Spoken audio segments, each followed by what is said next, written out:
Seguimos hablando del tema contextos bíblicos. Esta es la número 4 y posiblemente la última. Y estas últimas 3 semanas hemos venido hablando de contextos bíblicos. Y esta serie trata de comprender mejor esos versículos que son muy conocidos. Aleluya. Son muy conocidos y quizás porque nos hemos familiarizado mucho con ellos, hemos perdido el verdadero significado. Y para nosotros poder comprender la palabra de Dios, hacemos el uso de 3 métodos o 3 pasos. Número 1, hay que entender el contexto. ¿Qué quiere decir? Bueno, que preguntarse a quién se escribió el pasaje, quién lo escribió, cuál es el tema principal de ese pasaje. Hay que estudiar lo que dice antes y lo que dice después para no sacarlo fuera de contexto y darle una interpretación equivocada. El segundo paso es cruzar las referencias. Una referencia es lo que dice una escritura con otra. La palabra de Dios contiene 66 libros que fueron escritos alrededor de 40 escritores en un lapso de 1500 años. Diferentes culturas, diferentes edades. Pero aunque la Biblia fue escrita en un lapso tan largo de tiempo, toda la Biblia tiene una conexión.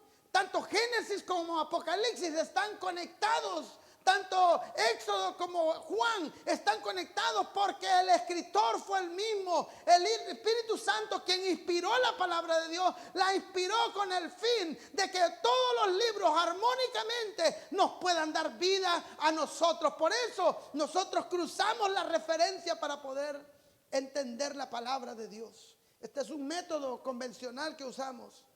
Y número 3, buscamos una aplicación. ¿Qué significa lo que leí para mí? Yo leo la Biblia y yo le digo al Señor antes de leer la palabra de Dios: háblame, Señor, háblame a mi vida. Yo no busco el pasaje para ver cómo voy a hablarle a otro hermano, porque yo no le puedo hablar a alguien más si antes Dios no me ha hablado a mí. Y eso es lo que debemos de hacer. ¿Cómo se aplica a mi vida? Porque la Biblia no es tanto un libro para ser estudiado como es una carta de Dios para ser vivida. La Biblia no solamente nos da información, sino que la Biblia nos da la transformación que usted y yo necesitamos en nuestras vidas diarias. Y el versículo que hoy vamos a leer es un versículo que muchos hemos usado directamente e indirectamente. Y muchas veces este versículo no ha tenido el poder para trabajar en alguien, porque no se han seguido los pasos para que el versículo tenga el efecto que debe de tener. Este versículo al que me refiero es San Juan 14:13. Ahí lo tenemos. Usted ya lo habrá oído. Usted quizás en momento de pedirle a Dios alguna vez le habrá pedido al Señor y se habrá hecho referencia a este versículo. Y dice: y todo lo que pidieres al Padre en mi nombre lo haré, para que el Padre sea glorificado en el Hijo. ¿Ya lo había escuchado, hermano? Amén. Ahora, la pregunta que yo tengo para ustedes es: ¿realmente es todo lo que le pidamos a Dios lo vamos a recibir? Con solamente decir la palabra en el nombre de Jesús, recibo. Con solamente expresar esta frase que dejó Jesús marcada en este versículo, con solamente decir: yo lo creo en el nombre de Jesús que voy a recibir esa casa. Yo lo creo en el nombre de Jesús que voy a tener un aumento. Yo lo creo en el nombre de Jesús que voy a aplicar ese carro, voy a aplicar para ese carro y ese carro ya es mío. Hay personas que van más allá y dicen, no, tienes que tocar. Tócalo, ¿verdad? Obviamente, usted puede saber que no siempre esto se da de esta manera. Y la razón por qué no se da de esta manera es porque Jesús no es esto lo que estaba dando a entender. Pero sí utiliza todo lo que pidieres en mi nombre. Ahora vamos a ver qué realmente este pasaje significa. Y para esto primero tenemos que ver el contexto de este versículo. Y el contexto de este versículo se refiere a la oración. Aquí Jesús está hablando de orar, pero está hablando de preparativos. Jesús está a punto de irse al cielo. Jesús está teniendo una de las últimas charlas con los discípulos. Les está dando los consejos de último minuto para que ellos puedan estar preparados de lo que está a punto de pasar. Jesús está a punto de ir a Jerusalén, está a punto de pasar por la cruz, está a punto de morir y resucitar. Sin embargo, Jesús les está diciendo, voy a ir a preparar una morada para que donde yo estoy, ustedes también puedan estar conmigo. También les dice, no los voy a dejar así nomás sin esperanza. Voy a dejar la promesa de mi resurrección. Voy a morir, pero también voy a resucitar. Y además también les dice, voy a enviar al Espíritu Santo como consejero y como guía. Como un regalo les voy a dar la paz de Dios. No una paz como la que el mundo da, sino como la que Dios da. Aleluya. Ha tomado de la paz de Dios. Tiene la paz de Dios en su corazón. Entonces, el contexto del capítulo son los preparativos que Jesús está haciendo para su partida. Al escribir el apóstol Juan, se encarga de saber, de dejarnos saber claramente que el personaje principal es Jesús. No es usted ni soy yo. El personaje principal. Y Juan viene haciendo relatos en su libro acerca del Hijo de Dios. Él escribe de comienzo que cuando Juan lo vio a Jesús, dijo, he aquí el Cordero de Dios que viene y quita el pecado del mundo. Es Juan quien relata esos maravillosos milagros de Jesús. En los 7 yo soy de Jesús los relata el apóstol Juan. Relata milagros sobrenaturales de Jesús como la resurrección de Lázaro. Relata tantos eventos, tantas cosas que Jesús hizo, porque a Juan Juan tiene por misión resaltar el poder del Hijo de Dios encarnado en este mundo, quien se acercó a nosotros para poder cambiarlos. De hecho, ya en los últimos versículos del libro de Juan dice que no todas las cosas fueron escritas de los hechos de Jesús. Es que Juan hizo una selección de todo lo que nosotros necesitábamos tomar para dejarnos saber que el personaje principal es el Cordero de Dios, es Jesús, el Mesías, el Hijo de Dios, aleluya. Entonces, cuando ya tenemos en mente este versículo, podemos ir de nuevo a él. Y todo lo que pidieres al Padre en mi nombre, lo haré para que el Padre sea glorificado en el Hijo. El propósito para las oraciones contestadas es la gloria del Padre. Vamos al otro paso de interpretar la palabra de Dios, es cruzar referencias de escritura con escritura para poder extraer la verdadera interpretación adecuada. Y es aquí donde vamos a pasar la mayor parte del tiempo. Vamos a encontrar 4 cosas que son importantes cuando nosotros oramos en el nombre de Jesús. Número 1, nuestras relaciones le importan a Dios cuando oramos. la primordial relación es la relación que nosotros tenemos con Dios. Cristo estaba hablando con sus discípulos específicamente. Entonces, si vamos a aplicar y si vamos a tomar esta palabra de Jesús, debemos de entender que Jesús se la dio a sus discípulos. Esto nos lleva a nosotros a hacernos la pregunta: ¿soy yo discípulo de Jesús como los que estaban recibiendo esa palabra?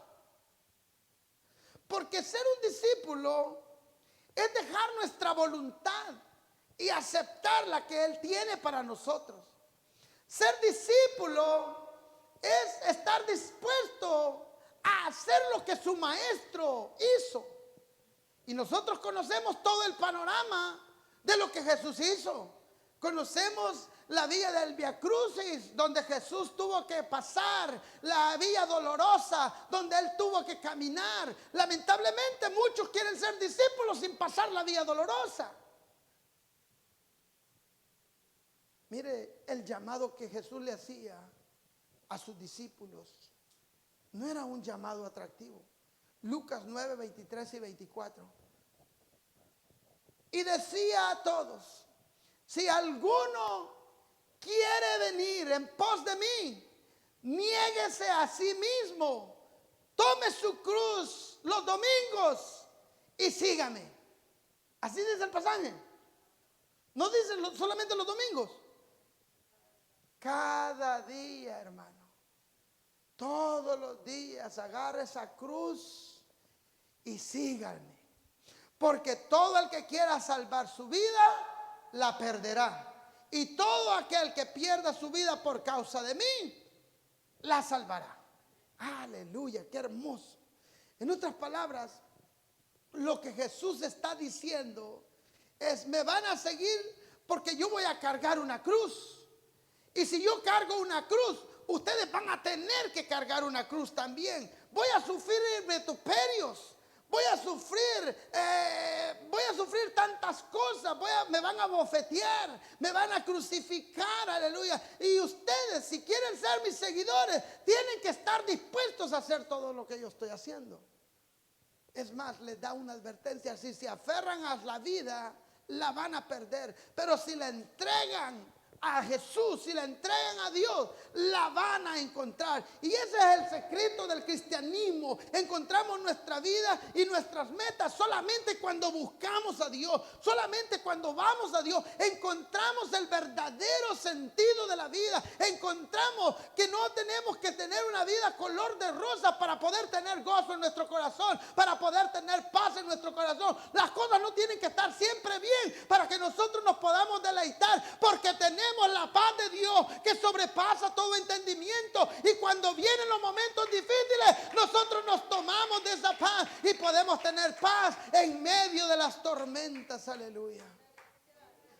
En los tiempos de Jesús, un discípulo era un seguidor, era un estudiante, era un aprendiz de un maestro. Sin embargo, no es lo mismo hoy en estos tiempos en que vivimos.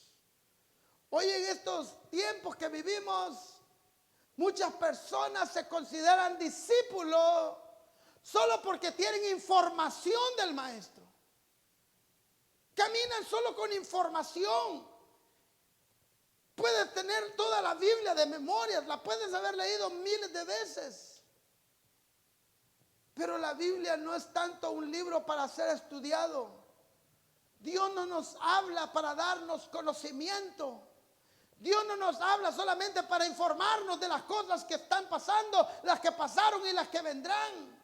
La información que Dios nos da a nosotros debe de comprometernos a llevarnos a una transformación genuina día tras día. En nuestro interior deben de correr ríos de agua viva que nos limpian, que nos lavan, que nos purifican y que nos hacen aptos para estar delante de la voluntad de Dios. Qué hermoso es. Así es que es triste que muchas personas invocan el nombre de Jesús, pero nunca van a la iglesia, nunca oran, nunca leen la Biblia.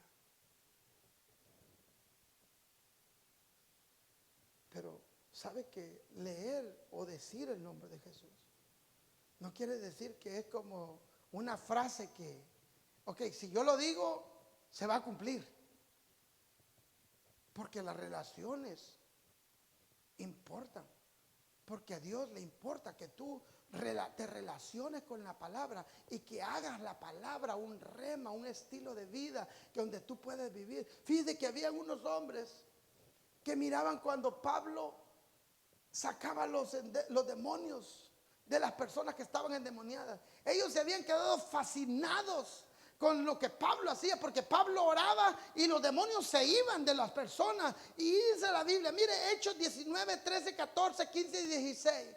Pero algunos de los judíos, exorcistas ambulantes, mire, exorcista a domicilio. Ya me imagino en el camello allí un sign que decía, se sacan demonios a la puerta de su casa. Intentaron invocar el nombre del Señor Jesús. ¿No es eso lo que había dicho Jesús? Todo lo que pidan en mi nombre les será hecho. Pero mire, intentaron invocar el nombre del Señor Jesús sobre los que tenían espíritus malos, diciendo, os conjuro por Jesús, el que predica Pablo. Había 7 hijos de un tal Esceva, judío, jefe de los sacerdotes, que hacían esto. Pero respondió el espíritu malo. Aquí es donde ya sabes que las cosas no van bien. Cuando tú reprendes al demonio y el demonio te contesta. Algo no va bien aquí. Este demonio ya me contestó. El demonio le responde y dijo, a Jesús conozco y sé quién es Pablo. Pero vosotros, ¿quiénes sois? Ay, hermano. Y el hombre en quien estaba el espíritu malo, saltando sobre ellos y dominándolos, pudo más que ellos, de tal manera que huyeron de aquella casa desnudos y heridos. En el nombre de Jesús se fueron desnudos y heridos. ¡Qué vergüenza! Entonces, a través de este pasaje podemos entender que no se trata más de solamente decir en el nombre de Jesús.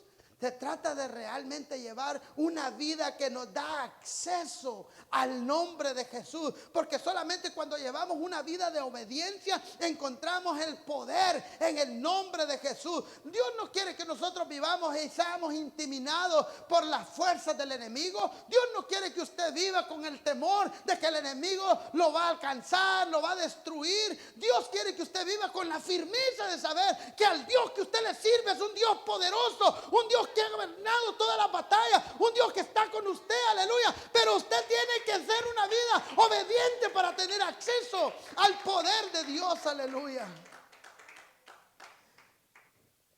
Siempre me pregunto, ¿realmente soy un verdadero discípulo? Siempre me cuestiono yo, analizo la vida de un discípulo. ¿Por qué le digo que las relaciones le importan a Dios? Porque ¿cuál era la mayor comisión de Cristo para sus discípulos? El mandato que Jesús le dio a sus discípulos es: vayan y hagan más discípulos. Ser discípulo de Cristo es aceptar el llamado a una vida donde la vida del Señor, las cosas de Dios tienen una prioridad por encima aún de nosotros mismos. Como decía el apóstol Pablo, ya no vivo yo, mas Cristo vive en mí. Ya no vivo yo para las cosas que mi carne desea, para los placeres que el mundo me ofrece. Ya no vivo yo. Cuando tú oras, a Dios le importa la relación que tú llevas con Él. Pero ¿sabes qué? También le importa la relación que tú llevas con los demás. Yo no puedo amar a Dios, decirle: Señor, te amo, y toda la mañana levantarme y cantarle al Señor y tirarle besitos: Padre, mi amado, te amo. Pero al vecino no lo puedo ver. A eso llévatelo, Señor, o te lo mando. No, no es así. No es así. Yo no puedo amar a Cristo sin amar a mi prójimo. Estas dos cosas están conectadas y son inseparables. Porque mi relación con los demás importa. Mire lo que dice Marcos 11:25. Y cuando estéis orando, perdonad si tenés algo contra alguno. Eso lo dice la palabra de Dios. Cuando estéis orando, perdonad si tenés algo contra alguno, para que también vuestro Padre que está en el cielo os perdone a vosotros vuestras ofensas. Yo me recuerdo que en la casa allá en mi país había dos niños y siempre le gustaba que la mamá vinieran los vecinitos a jugar con ellos, pero de repente estos dos hermanos se peleaban, se agarraban, eran como 1 año y medio de diferencia, pero el más chiquillo como que era más agresivito y se le ponía y se ponían a pelear. Y yo oía cuando la mamá les decía, y así quiere que invite a sus amigos a venir a la casa si entre ustedes mismos no se pueden llevar. Y yo me imagino Dios diciendo lo mismo. Y tú quieres que te oiga yo a ti, pero tú no puedes escuchar a tu prójimo. Quieres tener una relación intacta conmigo, pero relaciones quebrantadas con los demás. Así no funciona la cosa. Jesús está diciendo, si no puedes amar y si no puedes perdonar, si le guardas rencor a tu prójimo, ¿cómo quieres venir con Dios? Porque estás hueco, estás vacío. Estás vacío de autoridad. Mire, esto no va solamente con el prójimo. Esto va también a nuestros matrimonios. Mire lo que dice 1 de Pedro 3:7. Vosotros maridos, igualmente, vivid con ellas. ¿Con quiénes? Con las esposas, con ellas. Sabiamente, dando honor a la mujer como a vaso más frágil y como a coheredera de la gracia de la vida, para que vuestras oraciones, ¿qué dicen?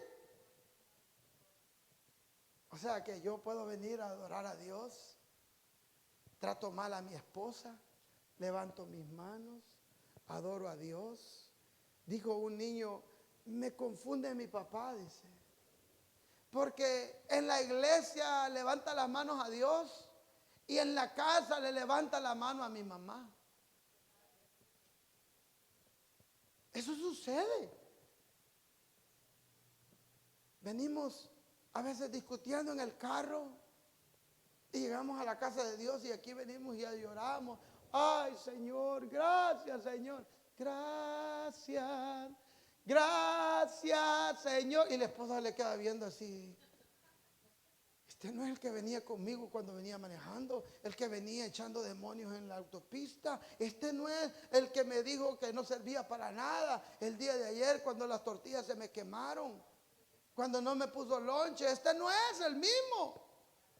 Y usted puede hacer toda la pantomima que quiera y puede engañar a cuantos usted pueda, pero a Dios no lo va a engañar. ¿Y sabe qué? La oración no va a llegar delante de Dios porque hay un techo que se ha formado. Ah, que voy a orar en el nombre de Jesús. No solamente orando en el nombre de Jesús.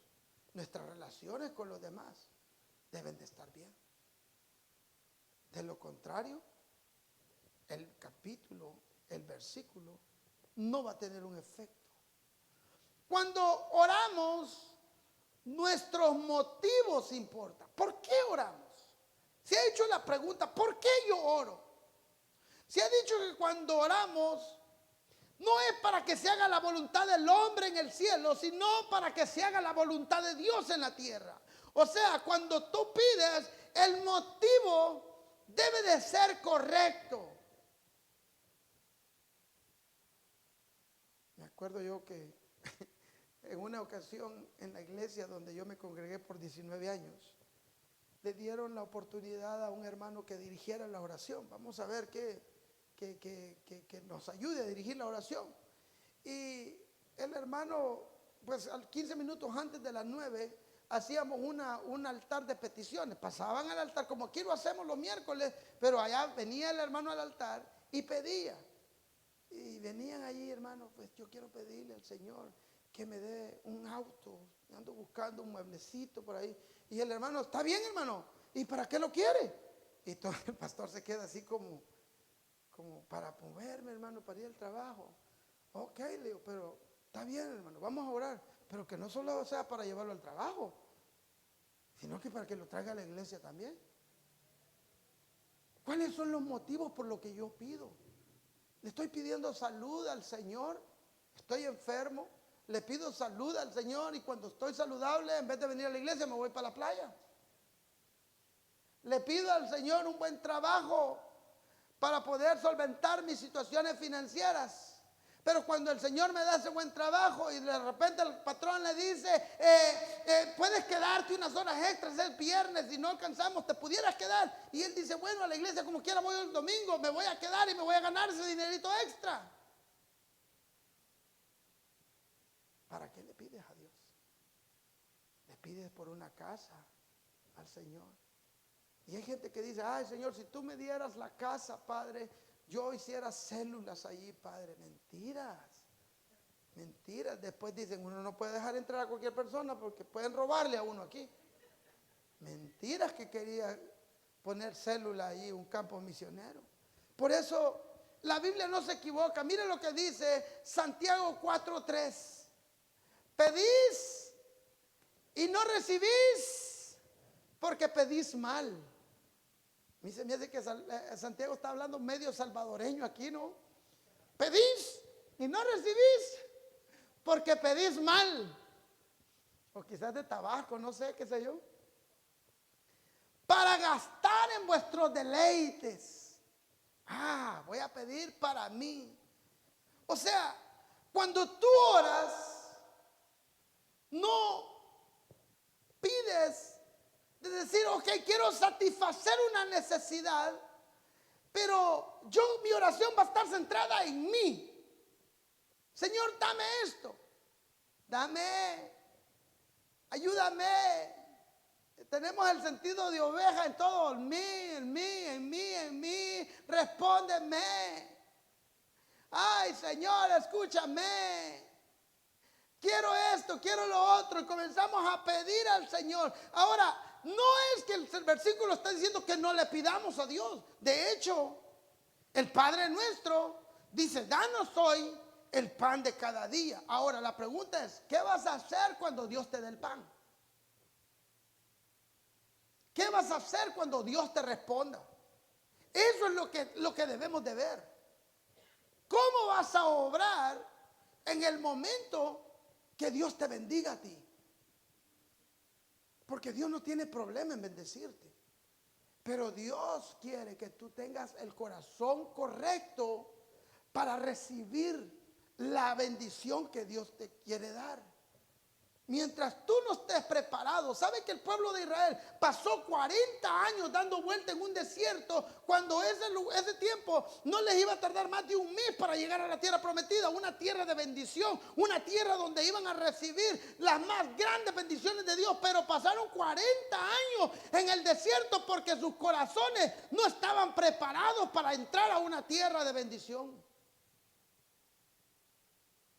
Por eso es que muchas veces decimos, Señor, yo quiero que tú me des esto. Y el Señor dice, tu corazón no está preparado para la bendición que yo te quiero dar. Si te la doy, es más, si te la doy, te va a echar a perder. Hay personas que es una cosa cuando no tiene nada y cuando ya tiene algo que ya cambia, hermano. Ya no le quiere ni hablar a uno. Ya dice, no, yo voy a tener que buscar otro nivel de amigos porque estos posiblemente solo me van a andar pidiendo prestado. ¿Qué haces cuando Dios te bendice? Es lo importante. Proverbios 21:13 dice, el que cierra su oído al clamor del pobre, también él clamará y no será oído. No cierre la mano de la bendición. Ayude cuando pueda, con todo su corazón. Las manos de un dadivoso nunca van a quedarse vacías. Yo se los he dicho. Cuando tú das, abres tu mano y tu mano queda dispuesta para recibir también la bendición que Dios te va a dar. Cuando tú das al necesitado, el oído de Dios siempre va a estar allí. La bendición de Dios no es solo para que tú la disfrutes, sino también para que tú la compartas. Me encanta este poema que me encontré. Me gusta porque este poema dice, cuando Dios dice que no, Dios contesta, hermano. A veces te dice que sí, pero a veces te dice que no, pero Él siempre contesta. O a veces te dice espera. Y nosotros debemos de aprender a entender cuando Dios nos dice. Miren lo que dice este poema. Le pedí a Dios que quitara mi orgullo. Y Dios me dijo que no está en mí quitarlo, está en ti entregarlo. Le pedí a Dios que me concediera paciencia. Y le dijo, y dámela ya. Y Dios me dijo que no. La paciencia es producto de las tribulaciones. No se concede, se aprende. Le pedí a Dios que me diera felicidad. Y Dios le dijo, no te daré bendiciones. La felicidad depende de ti. Le pedí a Dios que me guardara del dolor. Y Dios me dijo que no. El sufrimiento te apartará de las preocupaciones del mundo y te acercará más a mí. Le pedí a Dios hacer crecer mi espíritu y me dijo que no, tú debes crecer por tu cuenta, pero yo te voy a podar para que seas fructífero. Le pedí a Dios todas las cosas para disfrutar la vida y Dios me dijo que no, te daré la vida para que disfrutes todas las cosas. Le pedí a Dios que me ayudara a amar a otros tanto como Él me ama a mí. Y Él me dijo, sí, por fin estás entendiendo. Te das cuenta que cuando tú pides para ti, muchas veces esa oración va a ser rechazada, pero cuando pides para otro, Dios no solamente te da para él, sino también te da para ti. Mi hermana se hacía. Cuando iba el carrito del paletero, ella le decía a mi papá, cómprele una paleta a Hugo, papá. Él se ha portado bien. Cómprele. Y yo decía, mira, ¿y esta qué trae? Y mi papá se sacaba la bolsa y le dice, va, cómprate una a ti también. Ella agarraba su paleta. Ella había encontrado la clave. Si le pido para mi hermano, también mi papá me va a dar una para mí. ¿Se da cuenta? Que muchas veces nosotros estamos aquí, dame a mí. Y nunca pedimos por el vecino que se está perdiendo. Nunca pedimos por el familiar que está pasando un momento difícil. Nunca nos visualizamos el dolor de la gente que está allá afuera. Y cuando nosotros enfocamos nuestra vista allí, Dios no solamente solventa allá, sino también nos suple a nosotros para nuestras necesidades. Número 3, ya termino. Otro de los elementos cuando nosotros oramos es que nuestra fe importa. Cuando oramos, debemos de orar con fe. Miren lo que dice Mateo 6:8. No os hagáis pues semejantes a ellos, porque vuestro Padre sabe de qué cosas tenéis necesidad antes que vosotros las pidáis. ¿Sabía usted que Dios ya sabe de lo que usted necesita antes que usted se hinque a orar? Entonces usted me puede decir, entonces ¿para qué oro si ya Él lo sabe? Es que la oración, amados hermanos, en Cristo Jesús, la oración no es para informar a Dios. Él ya sabe lo que nosotros vamos a pedir. La oración es para que nosotros podamos ejercer la fe. Cuando nosotros nos humillamos y les ponemos nuestra necesidad ante Dios, le abrimos el camino para que Él obre en nuestra vida. Y cada necesidad que nosotros tenemos es la oportunidad para que nuestra fe pueda ser ejercitada. Porque Dios responde a la fe de los hijos, no responde a la necesidad. Dios no responde a la necesidad, porque mire cuánta gente no tiene una necesidad. Ahí la tiene, pero nunca se le solventa.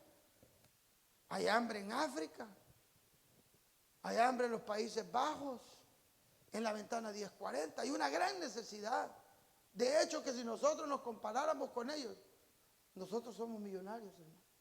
Usted tiene problemas, pero sus problemas son de gente de dinero, ¿verdad? Cuando a usted se le arruina el carro, ese es problema de gente de dinero. Los pobres no tienen carro. Cuando usted no sabe qué ponerse, es un problema de alguien que tiene mucho. Hay personas que no tienen ni tan siquiera un vestido, una vestimenta. Entonces, Él ya sabe lo que yo tengo necesidad, pero en sí no es mi necesidad la que va a mover la mano de Dios, sino que va a ser la fe que yo tengo. Les voy a dar un ejemplo para que vean lo que estoy hablando.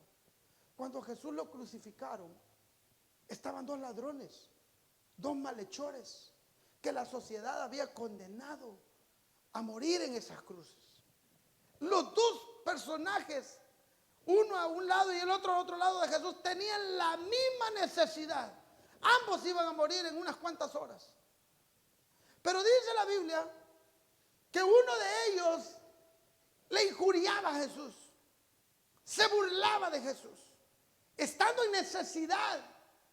Esta persona no pudo percibir que aún en esa condición Dios podía hacer algo por él. ¿Tenía una necesidad el ladrón? Claro que sí tenía una necesidad. Pero él le dice, si eres el Hijo de Dios, dudando, si eres el Hijo de Dios, sálvate y sálvanos a nosotros.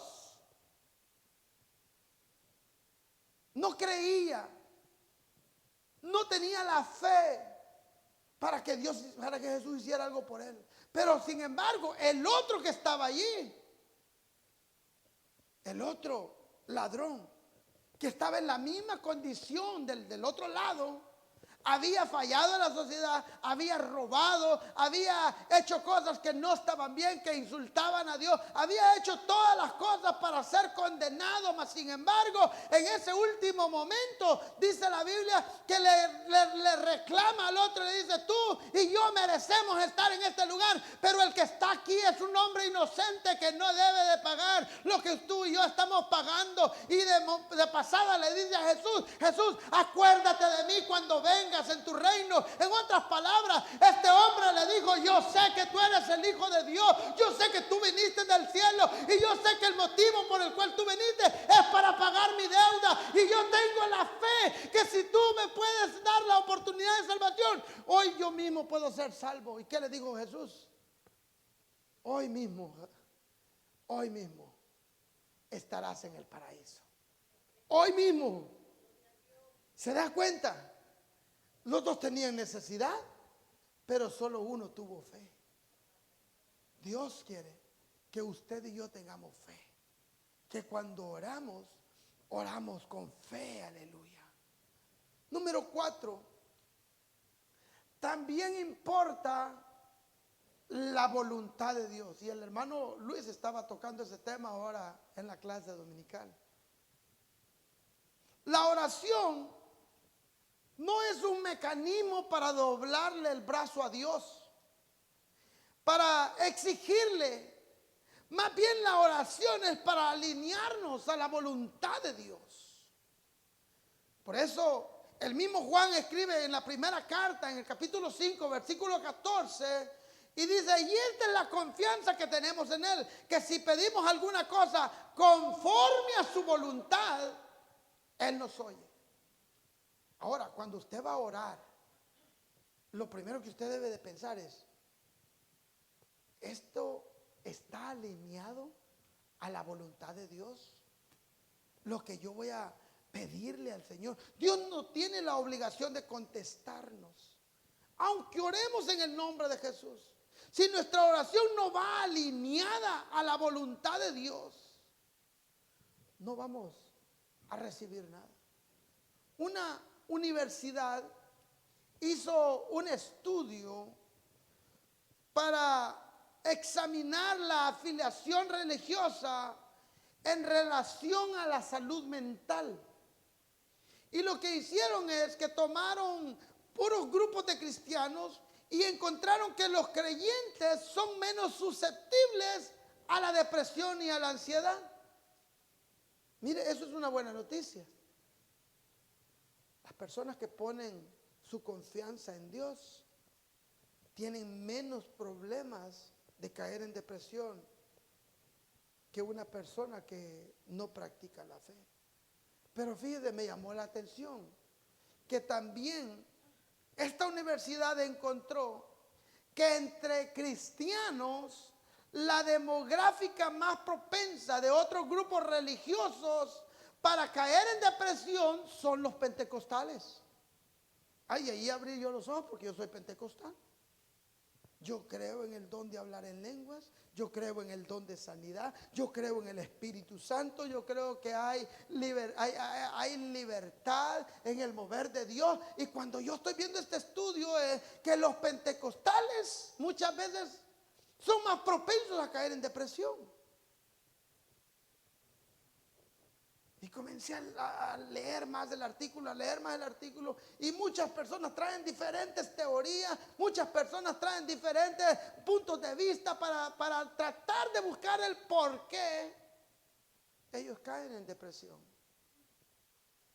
Y yo pues humildemente saqué una, la mía. Y es que nosotros como cristianos somos más susceptibles que otros cristianos porque los pentecostales somos los que más creemos en milagros. Viene alguien, no, nunca le diga a un pentecostal que anda enfermo porque lo va a agarrar y le va a poner la mano de volar. Somos los que más creemos en el don de sanidad. Somos los que cuando viene alguien enfermo, aquí vamos a orar, saquen el aceite, lo vamos a ungir y cuando pase por esa puerta usted ya va a ir sano.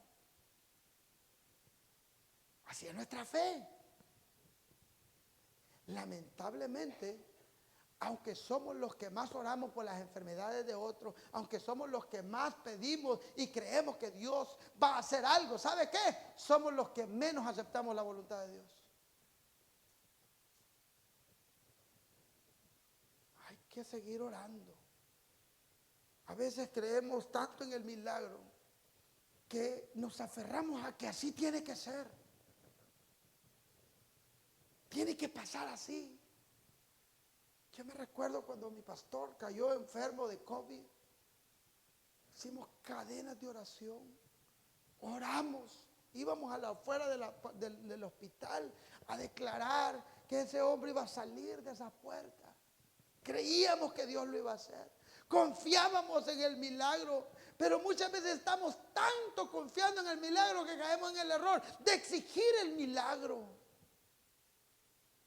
De creer que Dios tiene que hacer ese milagro. ¿Sabe qué? Un cristiano maduro siempre debe de dejar un margen para la voluntad de Dios. Es decir, esto es mi anhelo de mi corazón. Esto es lo que yo quisiera que sucediera. Pero hágase tu voluntad y no la mía. ¿Se acuerda aquellos 3 jóvenes hebreos que fueron condenados a un horno de fuego por no arrodillarse ante la estatua de oro que el rey había elaborado? Ellos dijeron: sepas, oh rey, que no nos vamos a inclinar ante esta estatua. El Dios al que nosotros le servimos nos librará del horno de fuego. Pero mire lo que dice: y aún si no nos libra, nosotros no nos vamos a arrodillar. O sea, ellos dijeron: puede librarnos o puede que no. Esto no es, amados hermanos, tener falta de fe. Esto es rendirnos a la voluntad de Dios. Esto es decirle: Señor, tú eres soberano y tú haces como tú quieras.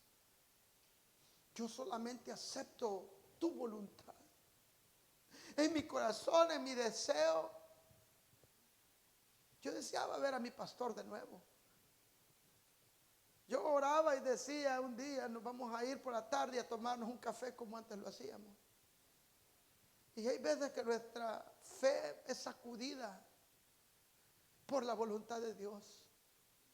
Pero al final del camino, Él obra como Él quiere, cuando Él quiere, porque así a Él le parece, aleluya. El punto de todo es que Dios se lleve la gloria. El punto es que Dios reciba la alabanza, la adoración en toda circunstancia de nuestra vida. El doctor y teólogo Stephen Brown, me encanta lo que él dice en una declaración que no la debemos de tomar muy literal. Pero este hombre dice, cada vez que a una persona le da cáncer, Dios permite que a un cristiano también le dé cáncer. Para ver la diferencia entre lo que el que no tiene a Dios actúa, como el que tiene a Dios actúa. He estado en muchos funerales. He estado en funerales de no creyentes. Me impacta cómo las personas a veces se quieren meter al hoyo con el muerto. Lloran, se lamentan. Sin embargo, he estado en funerales cristianos. Y sí es cierto, sí lloramos. Porque la pérdida de un ser querido es algo que nos toca nuestro corazón. Pero dice la Biblia, nosotros no sufrimos como los que no tienen esperanza. Hay una esperanza en nuestros corazones del saber que un día vamos a volver a ver a nuestra familia. Que un día vamos a poder reunirnos de nuevo con ellos, aleluya. Porque esa es la promesa que el Señor nos ha dado. Yo soy la resurrección y la vida. El que esté muerto, al que cree en mí, aunque esté muerto, vivirá, aleluya. Muchos toman la derrota más grande como la muerte, pero para el cristiano es la victoria mayor, porque ya no tiene que estar luchando en este mundo. Él ha entrado en un mundo donde ya no hay más batallas, donde ya no hay más ataques del enemigo. Él ha pasado, él ha llegado y se ha coronado, aleluya, como un fiel servidor de Dios, aleluya. Alabado sea el Dios. ¿Se da cuenta, aleluya, cómo nosotros debemos de ver, aceptar la voluntad de Dios, aunque muchas veces la voluntad de Dios nos duela? Aceptarla. No, ¿cómo se dice? Como aferrarnos a que así tiene que ser. Siempre decirle, Señor, que sea tu voluntad y no la mía. El propósito de Dios es que tú y yo podamos siempre pedir con fe al Señor. Y cuando tú entiendes estos 4 puntos, cuando tú te das cuenta que no solamente orar, sino primero arreglar mis relaciones. Elías, antes de orar para que Dios mandara fuego del cielo y consumiera el holocausto, tuvo que hacer una reparación. Tuvo que reparar el altar para que el altar estuviera listo para recibir el fuego que Dios iba a enviar. Muchas veces nosotros debemos de darle una reparadita a nuestro altar. Y eso incluye reparar esas relaciones que muchas veces se dañan. Pedirle al Señor que nos dé la fuerza, la humildad para poder reconocer. ¿Por qué? Yo no puedo vivir ganando batalla tras batalla tras batalla y perdiendo mi alma delante de Dios. Si voy a orar, voy a hacerlo aferrándome a lo que Dios quiere de mí, a su voluntad. Voy a pedirle al Señor con los motivos necesarios. ¿Cuál es el motivo?